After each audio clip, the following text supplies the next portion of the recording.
Welcome to the Business of Beauty, where we help beauty entrepreneurs in building their business and reaching their dreams. This is your host, David Lee.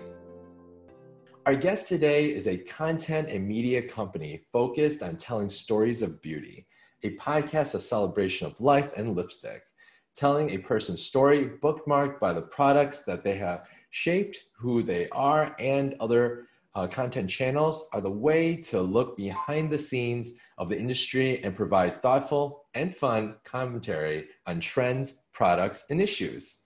She is proud of building it up independently as a side project to full-time work, a finalist for Best New Podcaster at the Australian Podcast Awards 2019, and featured as new and noteworthy by Apple twice. Her superpower is connecting with anyone over beauty chat, being able to tame her curly hair, telling herself that her new red lipstick is definitely necessary, and completely a different shade to the 50 she already owns. Welcome to the show, Brittany Stewart at Beauty Island. Thank you so much for having me. Thank you. So tell us a little bit about yourself, kind of like, how you got to where you're at today. I know you mentioned your podcast, but is there other things that you also do? Yeah, absolutely. So I am currently a senior creative copywriter and strategist, freelance journalist and podcaster. So it's a bit of a mouthful to say, but my background originally was in journalism. So I knew I wanted to be a writer from quite a young age and studied journalism, and it became quite clear to me that I was very much more focused and interested on the lifestyle side rather than straight news. So while I was studying at university, I really threw myself into every internship opportunity that I could. Obviously, very privileged enough to be able to do that. In Australia, it's quite much more common than in the US to stay at home during university. Yeah. So I was hosting radio shows, live TV, music show, newspapers, content agencies, fashion sites. Literally any opportunity that I could. And my interest was originally in fashion before beauty, but one of my best friends, Ali McManus, who's an editor, she gave me the opportunity to be a deputy editor at a beauty magazine she was editing. Mm-hmm. And so that was kind of very much my transition into beauty, but it was a really interesting time because obviously I was still at university. Mm-hmm. I became a fashion editor for an Australian online magazine called On Your Magazine. Mm-hmm. So it was this really interesting contrast where one weekend I would be sitting front row at Fashion Week in Sydney, and the next weekend I would be back at my part-time job in a bowling alley hosting birthday parties. In the bowling pin mascot suit. So it was a great reality check. Wow, yeah, you gotta hustle, right? Yeah.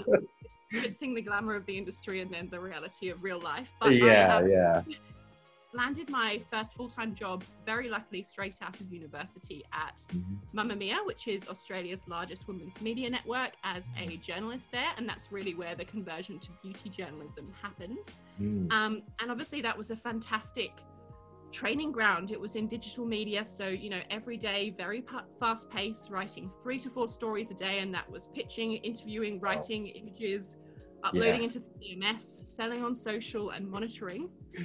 And that really gave me the opportunity to work, actually spearheading the company's beauty video content as well. Before there was, a dedicated video team, there was just me, an iPhone propped up against an iMovie. So it was very much learning on the job, working across articles, video, podcasting. That's when my introduction to podcasting happened.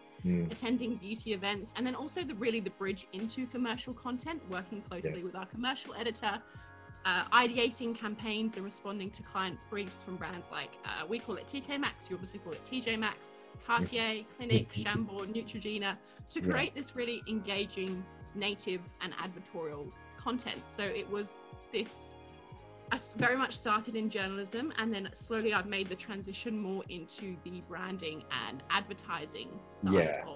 It makes a lot of sense. A very natural, progression. Right. Now, your audience at that point, it sounded like you were talking to some of the really big brands, or they're looking at their marketing. Now transition today, are you mostly talking to those types of brands, or do you mostly talk to like the smaller entrepreneurs now? It's a bit of a mix, to be honest. Obviously, I think the thing that my background in journalism taught me is how that has served me really well and serves all business owners really well is having a really innate understanding of who your audience is to give them what they want. So at the moment, I obviously senior creative copywriter and strategist at Willow & Blake, which is a branding and content agency, actually started and owned by the same founders who created Frank Body, which is obviously an award-winning beauty company. And so they're very much focused. We have larger clients, but we are very much focused on the direct-to-consumer startup lifestyle brands. Yeah. So it's been really interesting because obviously I can use my insights from creating content and campaigns for these larger beauty companies. Yeah. And kind of channel that. And I think you can also be a lot more free and creative with emerging brands. That's, I think, the great flexibility and power that if you are in the early phases of your business, you're not bound by the rules and conventions that some of these larger companies are. So I think it's actually a reminder that this kind of growth stage is one of the most exciting stages to be working on. Yeah. Now, I'm curious, like, what are some of the biggest differences that you see outside of, obviously, you know, the budget's way different, right? Big brand versus the startup brand. But like, what are some of the big differences, but also similarities to the two areas of marketing and journalism? Yeah. So I actually love it because where I am at the moment, I am still I've got my fingers in all the pies. I'm actually still involved in all these aspects of the beauty industry. So the branding, ideation and marketing point of view with my clients, the journalism side of things as a beauty journalist, a founder and business owner myself, and of course, a very avid beauty consumer. So I'm constantly seeing how these all feed into each other and how things that I've learned and I'm continuing to learn in one area are so beneficial to all the others. I think it's actually interesting, particularly when you start as a journalist, when you are taught to question all the claims that beauty companies are making. That's been an interesting transition when I'm now on the marketing and branding side of clients, kind of these two sides fighting against each other. But I think that actually makes it better because as a great marketer, and if you have a great product, it's not about selling the product that it isn't, it's about celebrating what the product is. And I think we know that consumers, as beauty consumers, are savvier than ever, can see through those kind of claims. Excuse me, all there's those the internet. There's the internet and those words that the beauty industry have lent on previously that don't actually mean anything. What does organic mean? What does clean mean? So it's been really interesting and really helpful, I think, for me to have the knowledge, both building the brands and then knowing what the journalists on the other side that will be promoting your product are looking for. So they've really fed really well into each other, and I think made me much more well-rounded, which is obviously much more beneficial to my clients because I can see it from both sides. Yeah. You know, you make a really good point, and also there's some golden nuggets on what you just shared.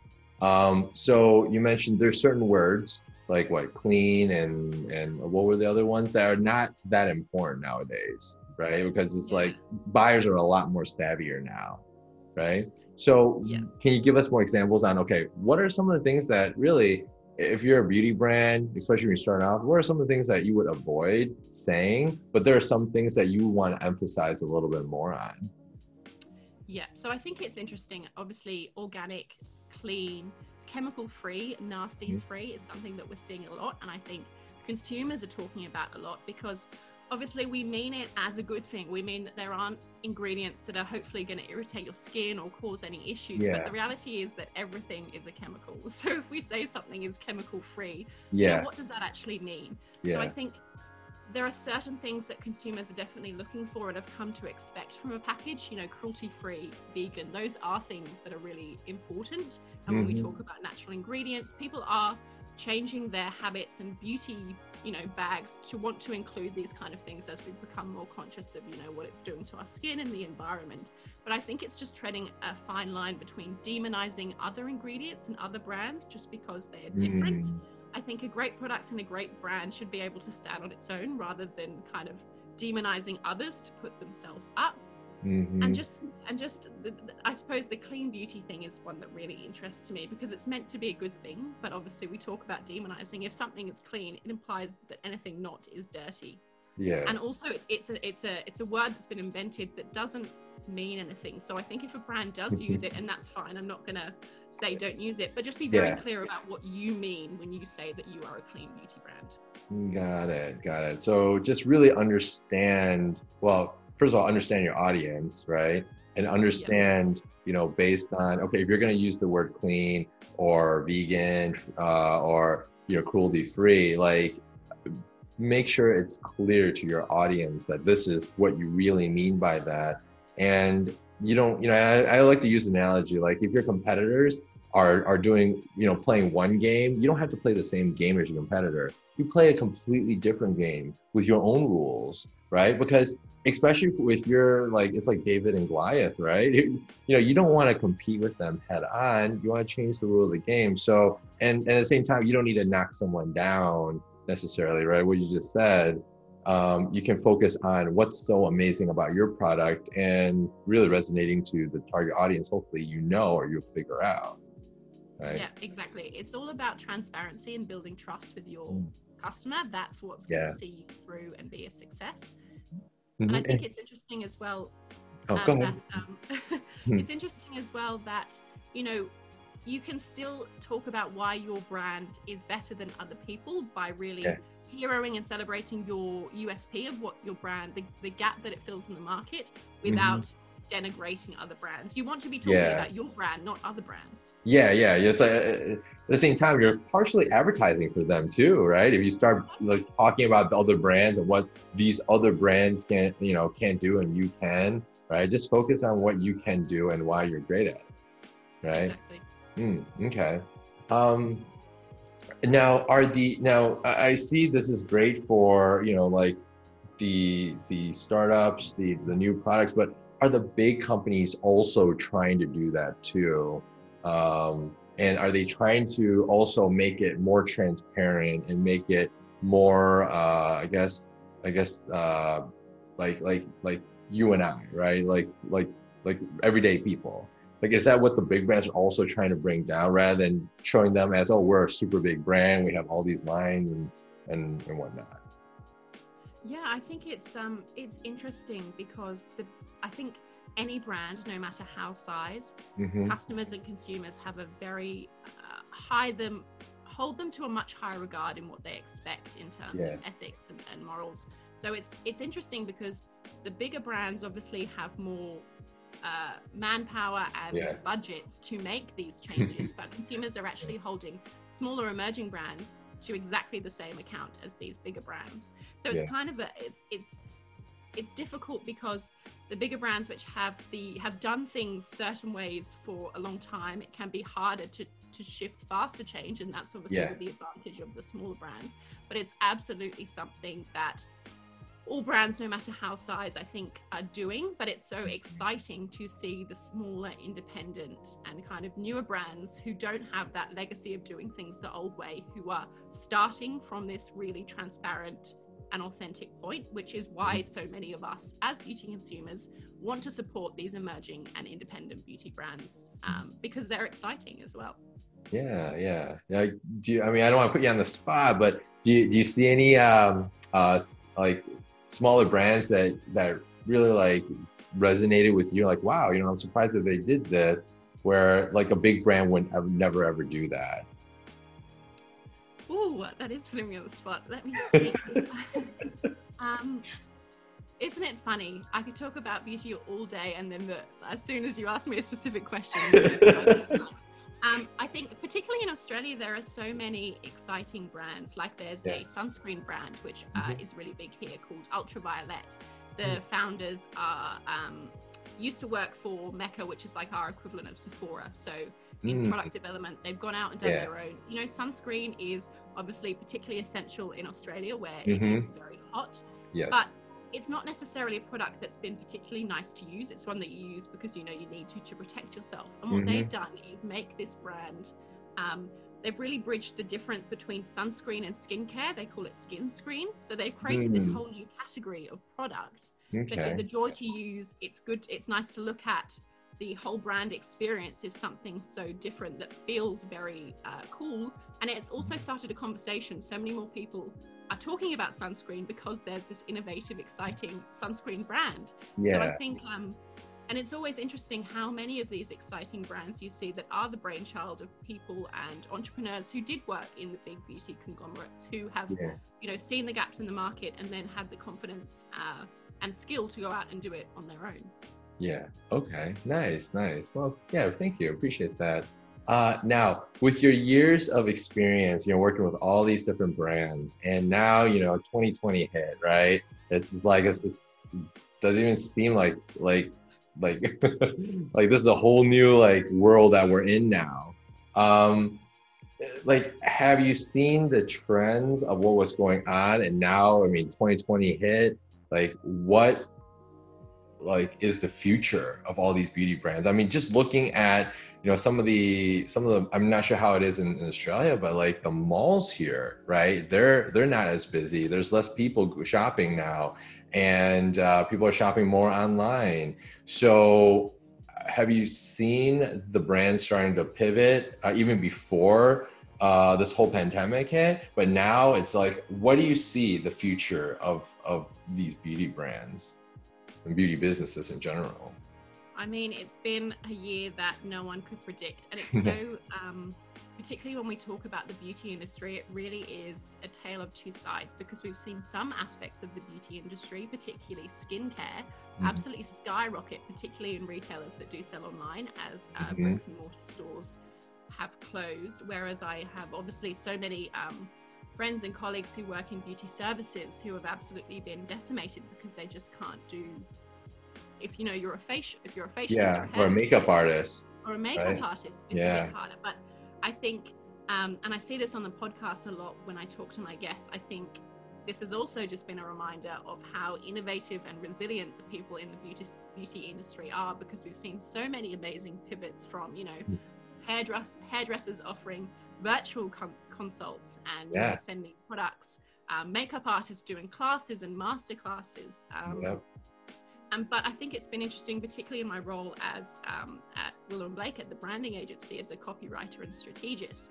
It's been really heartening to see clients who have kind of seen these challenges and realize that there is opportunity here, whether it's for a product pivot or even just to use this time, obviously if budgets allow, to invest in your digital presence, make sure your website and your socials. If people can't visit you on your physical premises, are you being there and keeping front of mind by delivering them content or value adding things on social media? And I think that's been something that we've obviously, and I've been advising all my clients, that if people to stay front of mind, this is the time to, if you're wanting to do a rebrand or update your website when you can't do what you normally do, this is actually the perfect opportunity to be refining and bettering that, because it's going to serve you well while you are closed, and it's going to continue to serve you well once things hopefully get a bit back to normal and reopen. But I think it's also interesting as a strategist, the behavioral changes that we're going to see as consumers in the industry fascinates me as well.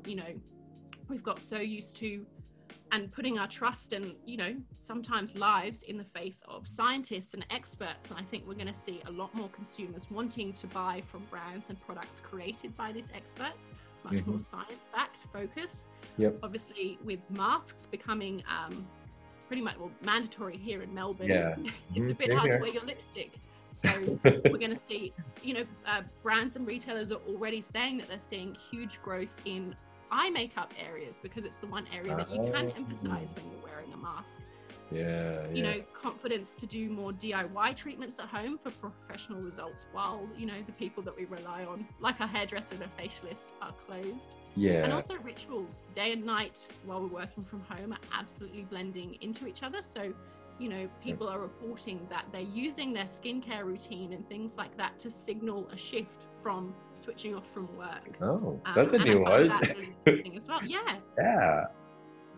So they're talking about actually this kind of this twilight time, a new time when you finish work and before your evening starts, when you take the time to take your makeup off or to do your skincare or to have a lovely bath or shower, to kind of, because we don't have those usual signals of the commute or things to signal the end of the workday. Interesting. It's pretty cool. So what do you see, like as let's say a business that's thinking about starting a business in like today, right? Or in the next few months, what would you suggest that they do? Like a beauty brand, Like they might have a product line they're trying to push out. Well, I think the shift becomes interesting, particularly, we work with a lot of direct to consumer. I think that treating online as your current shop front is probably first of mind, making sure that you have a really beautiful and easy to use, because a beautiful website that is hard to use doesn't serve anyone. Yeah, so gotta have both. You're gonna have both. A beautiful website, a really curated and social accounts, then that doesn't mean that you have to be on every single social media platform. Knowing your audience, know where they are, pick one or two to focus on and do really well. And I think that's probably where the focus is, and building a community. I think it's always, you see a lot of people approach it differently, trying to sell straight from the bat. And obviously in an ideal world, as business owners, that's what we want. We want to sell product or services or whatever we're selling. But taking the time, kind of starting earlier, pre-launch, to work on your social media channels and newsletters and EDMs and things like that, to build the community so that there are a group of people who are excited for your product before it launches. And I think it's also less about, it's what we've talked about, isn't it? About staying in your lane, about not copying other people or what they're doing. Yes, take insights that work and apply it to your own strategy. But stay true to who your brand is. And I think that's probably something we'll talk about in a bit, the importance of kind of tone of voice in a brand, and knowing who you are. And knowing that you will not have the perfect social media strategy straight off. It will take you a few months to test and learn and optimize and see what works for you. So give yourself time. Be conscious that we are also in a pandemic, so things are not going to be as smooth as they are normally. Not that starting a business is ever ever smooth. And in know where your audience are, so you're not wasting money. Then you can really optimize your budget in knowing that you're targeting the people that you want to target, and put time and effort into building your brand. Because we are in a pandemic, I know lots of people who have either rush to market, or you can take a bit more time to kind of perfect things and know that you're launching with a really strong brand to start with. And just investing in your digital shop front, because there's not the same rush to you wanting to be in these huge retailers that brands normally have, because those retailers are shut. So really making sure that you have your own .com or direct to consumer platform, so you're not reliant on other retailers. Well, I think that's a really interesting thing we've seen come out of this pandemic. So you mentioned about let's talk about content, right? And the copy, right? What you're really, really good at. So for a business, putting out content, what type of content should be, so we're talking about content on social, right? Or content on, blogging, or would you say what would be most important if you're building your business? What areas of content should be focused on as the number one priority, and kind of going down from there?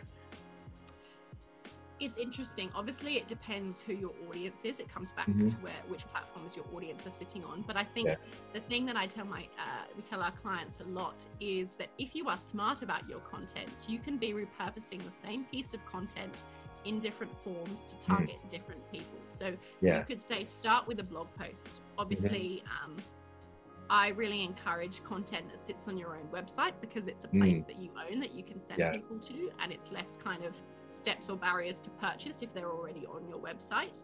Say you start with a blog post.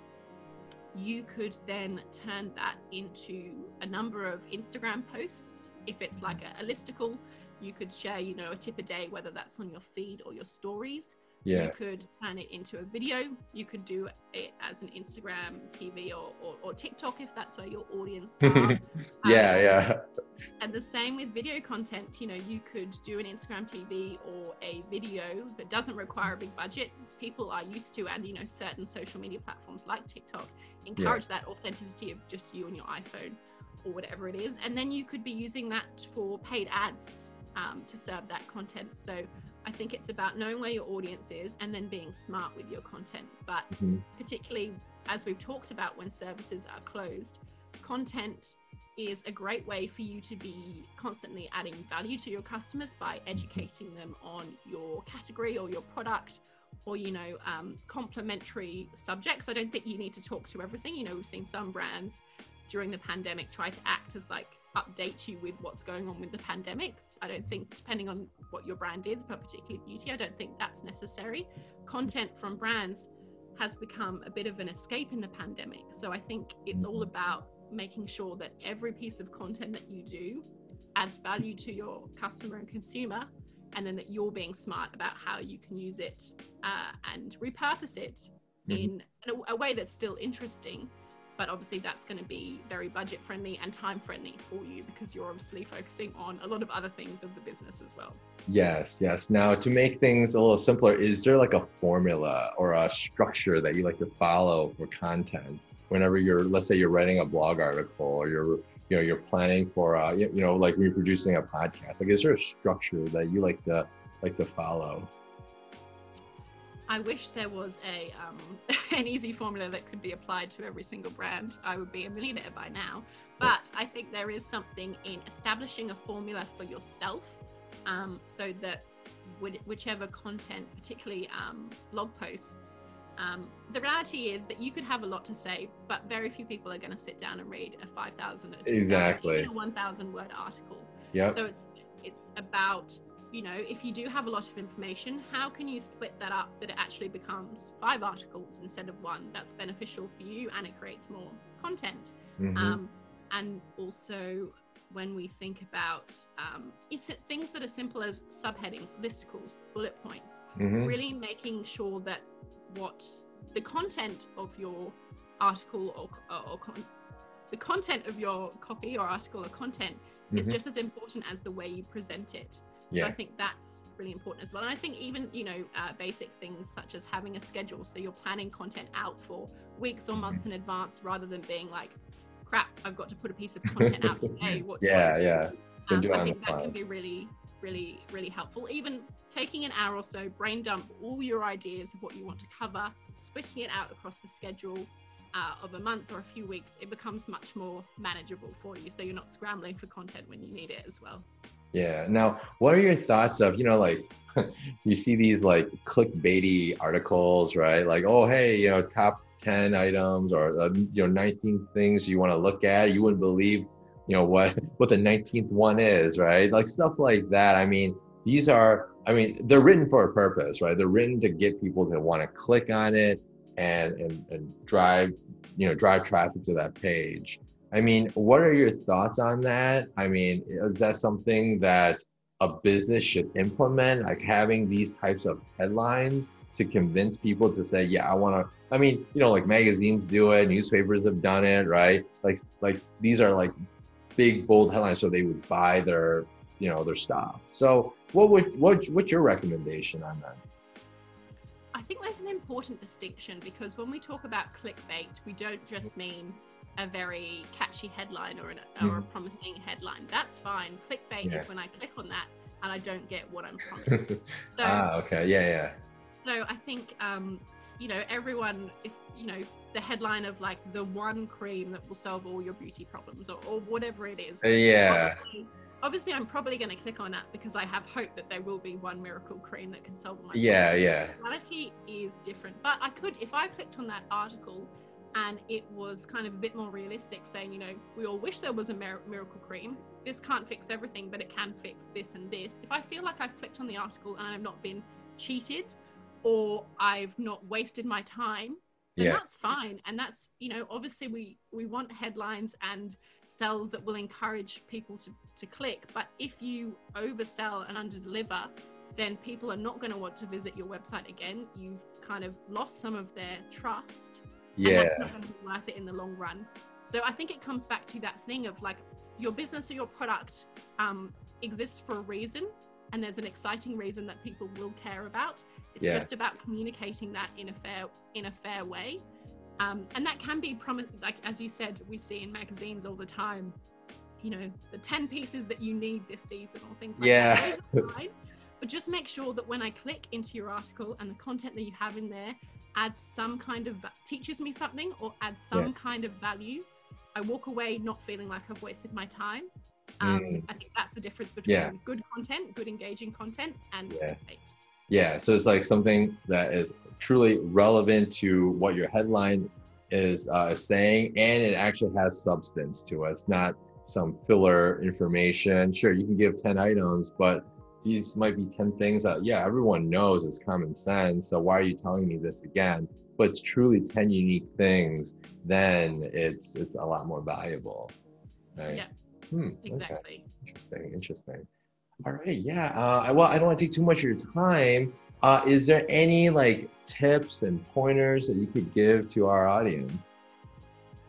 Yeah, well, I think it's something that I, obviously Beauty Island, my podcast, I talk to, so basically the premise of Beauty Island is each episode I ask my guest about the 8 beauty products that have a special memory or meaning for them. So it's not necessarily the practical ones, but it's the ones that have, maybe it's the product that they watched their mum use grow up, the perfume that has a special memory for them. And so we use these products, so they're the ones that they would take to a desert island or beauty island to kind of keep them company for what they represent.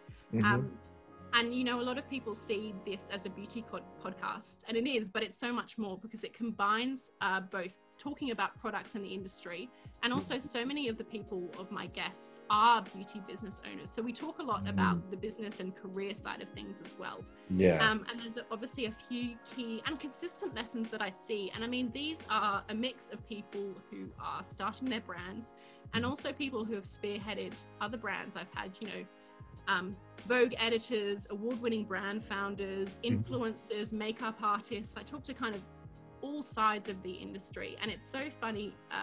Well, it's not funny, but it's interesting to see the things that they talk about, particularly when we talk about success and the myth of the overnight success, which I think so many business owners, and particularly beauty business owners, can get caught up on, because it is true. There are some unicorn brands and businesses that achieve meteoric success overnight, but even they are slogging it out, working hard, and doing very unglamorous things, very unglamorous hours to get to where they are. But the reality is that most successful business owners, as your audience would know, are chipping away bit by bit, year by year, while they're doing other things. And I talked to one of Sharon Farrell. She's a very famous Australian YouTuber, and I said, you've achieved, all these millions of views and followers. And at what point did you realize this was a thing? And she was like, it happened so slowly, a few hundred followers by followers, that there wasn't this one pivotal moment. It was consistent, hard work. And I think that was a really important reminder that people need to hear. That it does take time. Also, the danger in tying up your identity and success with what you do, whether that's a title or a particular business that you're running. Because it might and probably will change at some point in your life. And if you are so tied to what you do rather than who you are, I talked to this former Vogue editor who was, and after she finished with the title, she was like, I was so used to being the editor of Vogue. Who was I after that? Why did people care about me? So you lose your identity, becomes like your job, and it's like, who am I anymore? And obviously what you're doing as your career and building a business is incredible, but it's not the only thing that you are. 2 other things. I also think, even from the start, and this is a piece of advice that one of my guests, Lisa Tay, who is also a beauty founder and marketer, she owns a brand called 101 Lifestyle. And she said, treat whatever you're doing as a business right from the start. So if things obviously start as a side hustle or a passion project, and that's great. But if you want to build it into something, treat it as a very serious business from the start. And it's amazing what that shift in your attitude and approach is. You talk about it in a different way. You don't denigrate it as, just this hobby or this thing you're doing. Fun thing. It's like, you're serious about it.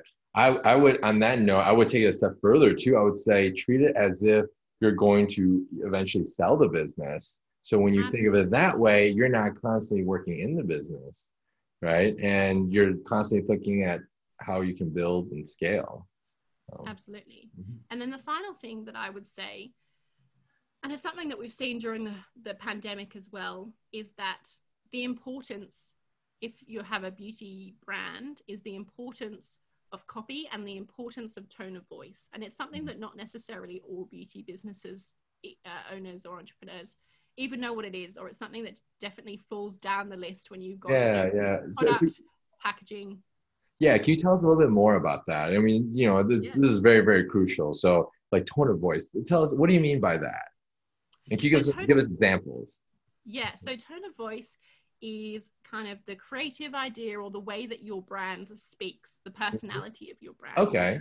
So if we think about two beauty brands, say The Ordinary and Drunk Elephant, speak to their audience and speak about their products in a very different way. And it's just like any character in a TV show or movie. The way that Ross talks from Friends is very different to the way that Chandler or Monica talks in Friends. Yeah. And so lots of people think it's not that important. It's probably something that a lot of people don't even think about until they're actually getting to the point of writing the copy for their packaging or their website or whatever. But it's a really key part of the strategy that should happen in the whole branding process.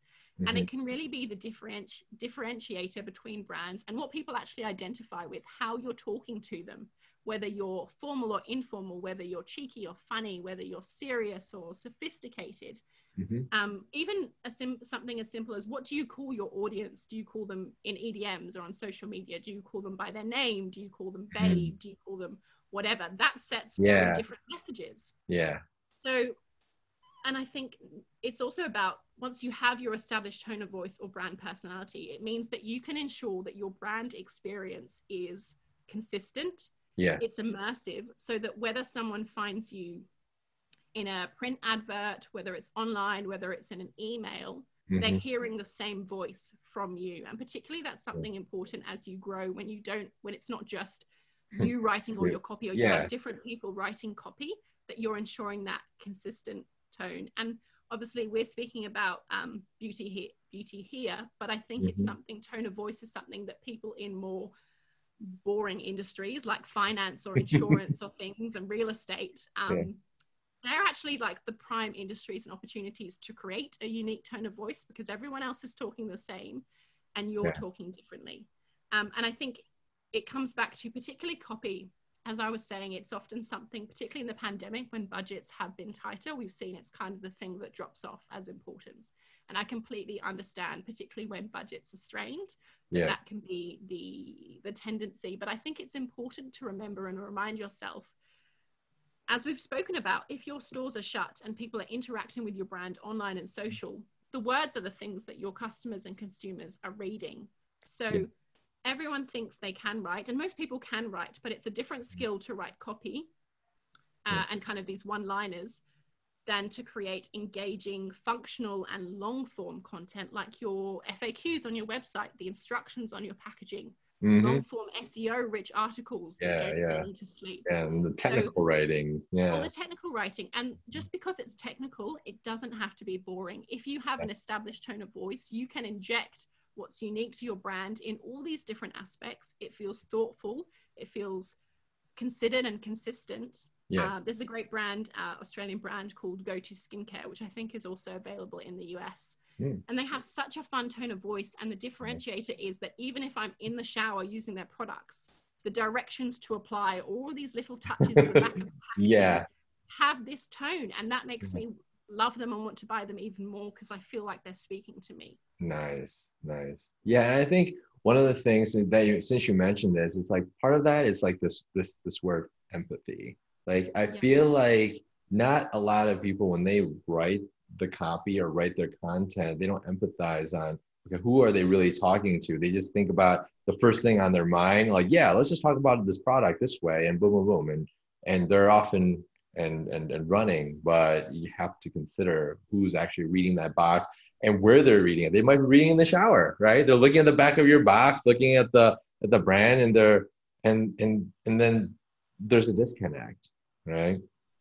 And I think it's so simple, but I think it's something that we all need, and even I need to remind myself about. You can love your brand and what you do, and you should, but at the heart of it is always, what are you doing for your customer? What are you giving your customer? Particularly when we talk about telling the brand story and selling products, it's not about talking about the product, it's talking about what the product will do for the person using it. And I think sometimes that can get it's easy to forget that when we get caught up in it. But if you're ever at a point where things aren't working or you're unsure about something, coming back to that point, even if writing a product description or whatever, and you're like, what do I say? What does this do and how does it work for the person using it? And that's always going to be the clincher. Nice, nice. Well, again, thank you so much for your valuable insights. You know, there's a lot of golden nuggets throughout this whole episode here. And I guess, how can our audience reach you? Yeah, so you can listen to my podcast, Beauty Island, on Apple Podcasts or Spotify or wherever you get your podcasts, or my website, beautyislandpodcast.com. I'm also on Instagram at Beauty Island Podcast, and my personal beauty account where I talk about more of these things like industry insights at Brittany Beauty BTS. Well, thank you so much. And I hope, I'm sure our audience has learned quite a bit. Hope you took a lot of notes, and we'll see you next time. Bye. Thank you so much for having me. Thank you. Hey, Beautypreneurs. I'm David. My team and I created a website kit for fellow entrepreneurs looking to grow their business online, whether it's e-commerce or a service-based business. We've got you covered. This will also help us continue our webcasts and provide valuable knowledge to countless beauty entrepreneurs watching. For more details, check out our website kits at beautybiz.info/website kits. If you like the videos that we make, you can support us by giving this video a thumbs up and subscribing to our channel. Thanks. We'll see you next time.